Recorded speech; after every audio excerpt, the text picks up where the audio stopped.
حضرت علی علیہ السلام نہج البلاغہ کے خطبہ نمبر 195 میں ارشاد فرماتے ہیں کہ پیغمبر کے وہ اصحاب جو احکام شریعت کے امین ٹھہرائے گئے تھے اس بات سے اچھی طرح آگاہ ہیں کہ میں نے کبھی ایک آن کے لیے بھی اللہ اور اس کے رسول کے احکام سے سرتابی نہیں کی، اور میں نے اس جمع مردی کے بل بوتے پر کہ جس سے اللہ نے مجھے سرفراز کیا ہے پیغمبر کی دل و جان سے مدد ان موقعوں پر کی ہے کہ جن موقعوں سے بہادر جی چرا کر بھاگ کھڑے ہوتے تھے اور قدم آگے بڑھنے کی بجائے پیچھے ہٹ جاتے تھے۔ جب رسول اللہ صلی اللہ علیہ وآلہ وسلم نے رحلت فرمائی تو ان کا سر اقدس میرے سینے پر تھا، اور جب میرے ہاتھوں میں ان کی روح طیب نے مفارقت کی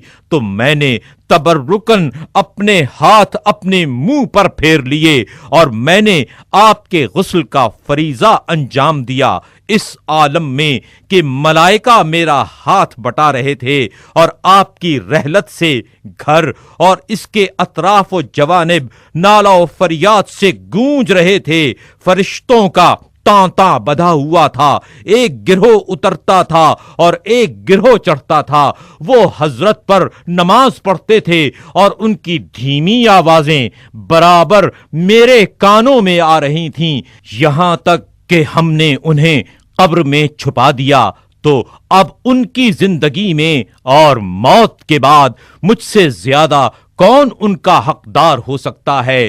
جب میرا حق تمہیں معلوم ہو چکا تو تم بصیرت کے جلوں میں دشمن سے جہاد کرنے کے لیے صدق نیت سے بڑھو، اس ذات کی قسم کہ جس کے علاوہ کوئی معبود نہیں، بلا شبہ میں جادائے حق پر ہوں، اور وہ اہل شام باطل کی ایسی گھاٹی پر ہیں کہ جہاں سے پھسلے میں جو کہہ رہا ہوں وہ تم سن رہے ہو۔ میں اپنے اور تمہارے لیے اللہ سے آمرزش کا طلبگار ہوں۔